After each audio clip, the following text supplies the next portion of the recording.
Scorpio, this is for you. Para to sa mga Scorpio. March 7, 2025. Sa mga Scorpio. Para sa mga Scorpio, tingnan natin.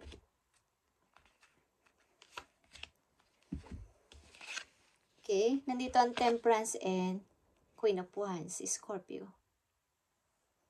Ito ay Sagittarius and Leo.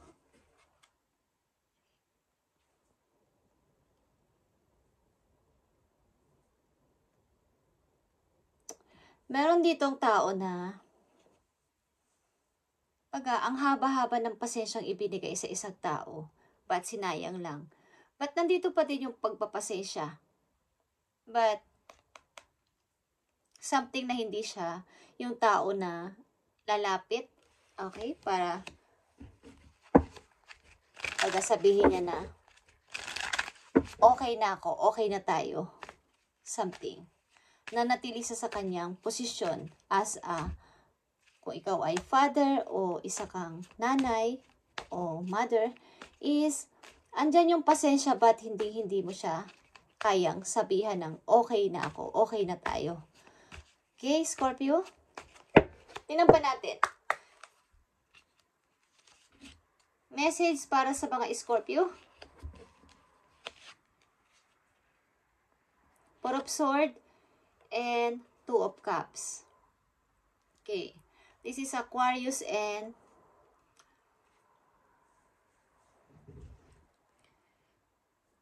water sign. Scorpio, Pisces, Cancer. After ng mga nangyari, okay? After ng healing, after ng pagpapasensya, pagpapatawad, pag-forgive sa isang taong nagkasala, sa inyo is something na mayroong pagpapatawad talaga dito at mayroong magkikita, mag-uusap na kailangan natin ng heart-to-heart conversation sapagkat nagkaroon naman tayo ng masayang pagsasama dati. Nagkaroon naman tayo ng, kung kayo isang pamilya, okay, dito ang Scorpio and Leo din, image ng lion is here. At may pusa na naman dito. Yan sa inyo ay nag-aalaga ng pusa o something. Andito yung togetherness. Okay? May magbabalik ditong tao, Scorpio, may magkikita after ng mga nangyari sa kanilang dalawa. After ng pagpapatawad, baby, after ng pag-healing, something na pag-ipon muna ng lakas sa mga nangyari, pagpapagaling ng heart.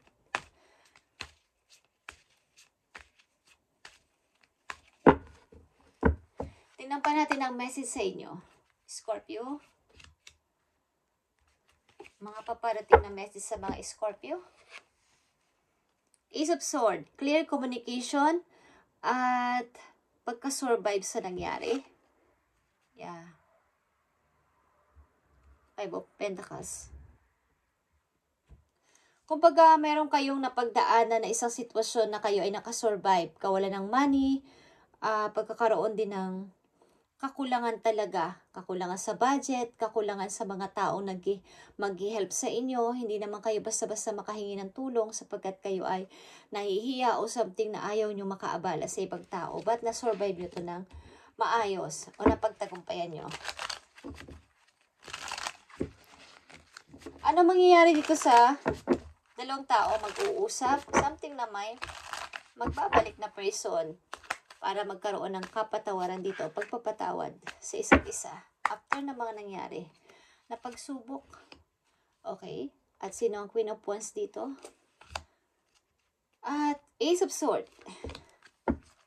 Okay. Two of Cups is here.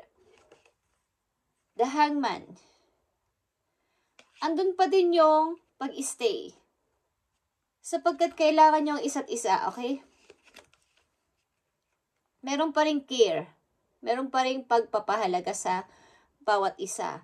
Pagkamat nagkaroon ng pag-aaway maybe o nagkahiwalay kayo, is mayroong pagkikita. Together again, something ako naririnig. Okay. Is meron dito yung pag-aalala. Sapagkat hindi ko alam kung may nagkasakit dito. between sa inyong dalawa ng person na to, Scorpio. At Queen of Wands is here. Ang tao na to ay provider. Malamang ikaw ito, Scorpio. Kailangan ko magtrabaho para sa future habang hinihintay ko to.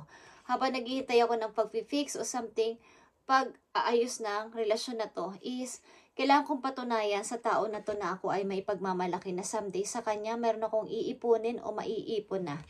Okay? Ace of Sword. Something na ito ay clear communication at pagbubunyi. Sapagkat, like I said, kayo ay naisurvive niyo itong mga nagdaan sa buhay ninyo na kahirapan at kawalan ng money, something na budget na rin, or mga pagsubok sa buhay nyo na hindi nyo kailanman ito, akala nyo hindi nyo na ito malalagpasan, but ito ay nalagpasan ninyo o na-survive nyo. Okay?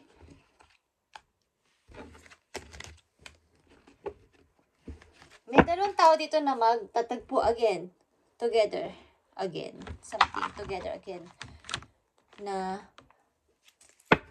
word dito.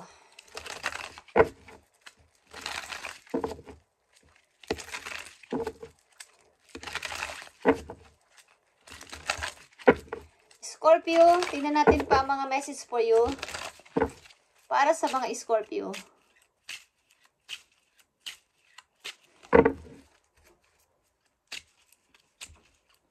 Meron dito napagtanto ng isang tao na kailangan ko tong i-fix, kailangan ko tong gawin na papatunayan sa kanya na karapat-dapat na ako sa future.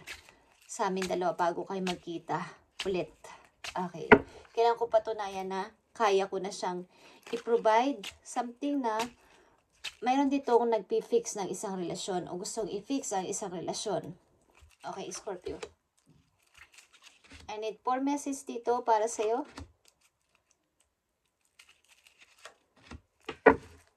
May dadalaw dito, guys. Nandito ang 7 of Wands, King of Cups, 2 of Wands, and Page of Wands. Okay. Fire. Malamang ang fire dito, Scorpio, kung ikaw ay dealing sa Aries, Leo, Sagittarius.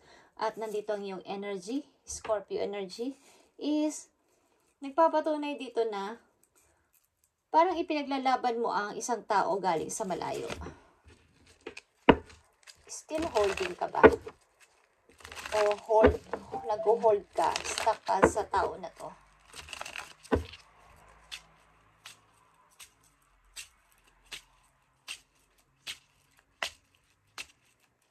Gusto mo siyang puntahan o gusto mong bumisita sa person na to at something. Pinili mo to. Okay? Scorpio, tingnan natin mga message pa para sa'yo. 4 of Pentacles, Ace of Cups, and King of Swords. Yeah. Ito na yung kailangan kong pagdesisyonan. Kailangan ko tong kumbaga is i-hold ng sobra-sobra. Hindi ko na to papakawalan. Isa itong seryosong decision for me. Isa itong malaking decision, but ito ay seryoso na ako sa decision ko na to.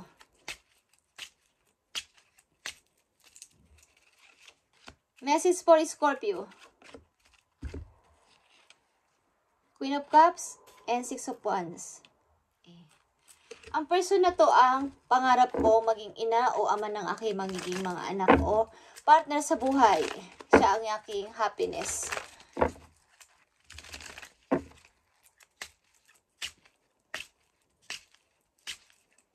Scorpio, 2 of Pentacles.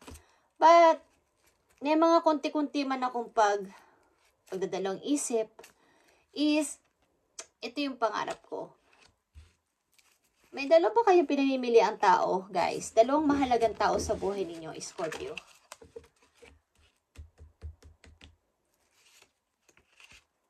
Mahal nyo na may pera pa. Okay?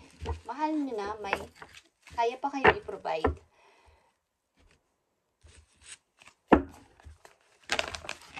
Message for Scorpio.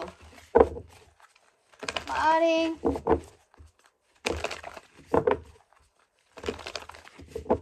galing kayo sa relasyon na napakahirap ng pinagdaanan ninyo. Nandun yung pagtitiis. Andun din yung sinasabi nyo na kailangan ko makipagkita sa kanya because meron naman kami pinagsamahang maayos ng person na to. But meron din kayo pinipili na isa pa. Okay? Scorpio, tingnan natin ang message for you. Andito ang Gates of Triumph. Speaking of pinipiling isa pa, may nagbubukas sa pintuan at ito ay pintuan patungo sa iyong tagumpay, success, expand in your life. Parang ito ay bagong pag-asa, bagong person, Scorpio. So, mahirap pumili talaga. Joy and delight is here. Open your heart to joy and embracing enthusiasm.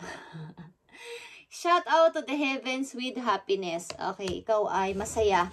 At pinagsisigawan mo to na I'm happy, Lord, sa nararanasan ko ngayon at nararamdaman ko. At masaya kayo sa inyong mga natatamasa o something na inyong, yung mga offer na paparating o dumarating sa kasalukuyan is masaya kayo dito. Okay? Mukhang may bagong tao sa buhay ninyo. But kailangan ko rin, kumbaga magkita man lang kami ng tao na to para sa pagpapatawad.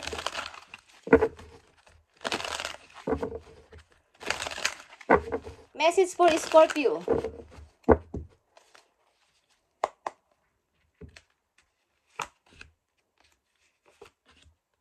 Para sa mga Scorpio, nandito ang Six of Swords. Okay, paglayo o relocation, guys. And King of Pentacles, para sa isang tao, sumama sa isang person. At, yeah, this is it. Ito na yon. Ito yung, para itong clear communication at clear na minding nyo. Parang ito na yon. Ito na yung aking napagdesisyonan. Clear na yung mind ko dito at ito na yung taong gusto ko. Okay? Yeah, Six of Cups is here. Kung kayo ay may anak. At yeah, ito na yung gusto ko. Sapagkat dito ako magtatagumpay. Yeah, tuloy-tuloy ang isip nyo sa ganitong parang clear na clear. Nag-clear bigla. After nitong pagpapatawad. After nitong, kumbaga, hindi man kayo makipagbalikan na sa tao na to ay merong pagpapatawad at pag-uusap heart to heart, Scorpio. Is, masaya na kayong tatanggapin yung bagong person at bagong mundo ninyong tatahakin, bagong direction.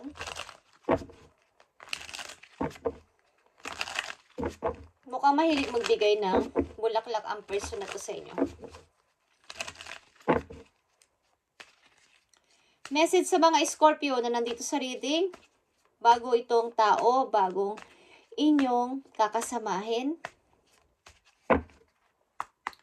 Para sa mga Scorpio, nandito ang when a door doesn't open, don't waste your energy trying to make it open. It's closed for a reason. You are being redirected to something far bigger and better. Scorpio, endings are part of the cycle of life. They make way for wonderful new beginnings and opportunities. Okay. Ito na yung sasabi ko sa inyong practical decision na dapat ninyong gawin. Okay. Ito ay papunta sa yung new beginning and mga opportunities doon sa lugar na yon at sa kasama ang person na yon.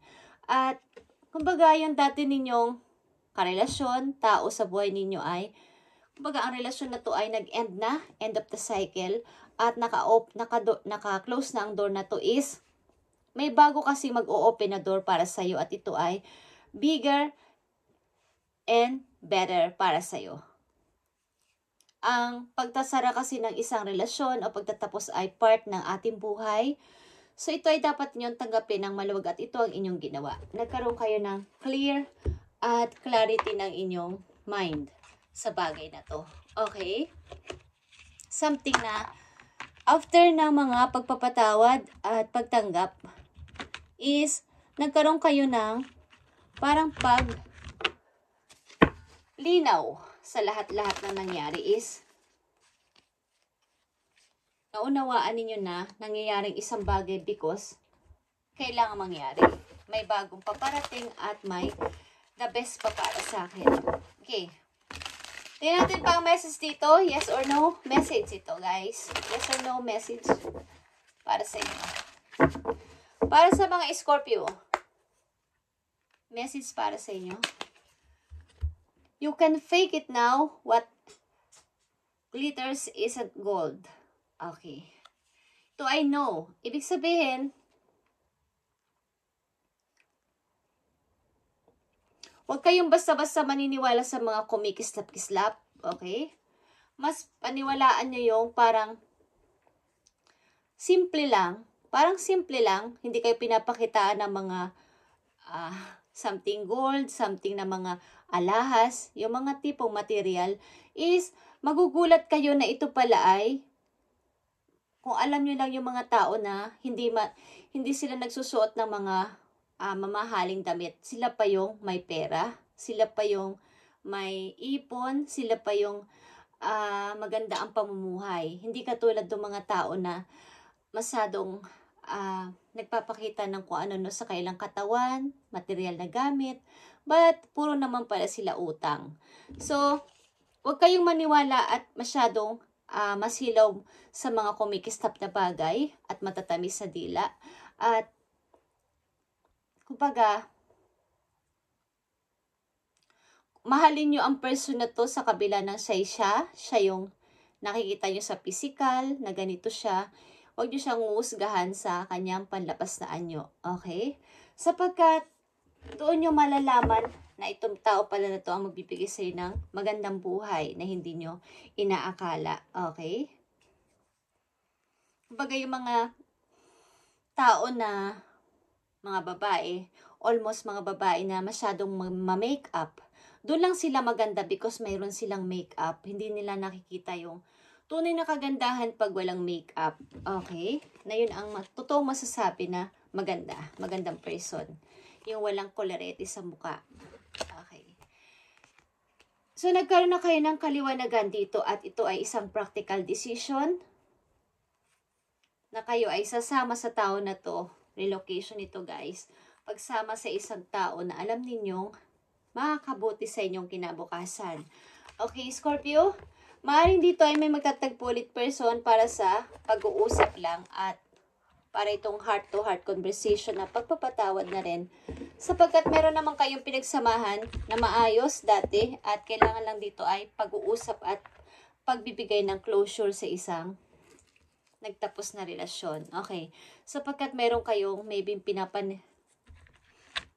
pinamimilian o pamimilian sa inyong kasalukuyan. Okay, Scorpio, thank you and God bless sa inyo lahat, guys. At ito ang inyong reading ngayong March 7, 2025 at i-update natin to sa mga susunod pang araw para sa inyo. Thank you and God bless you, Scorpio.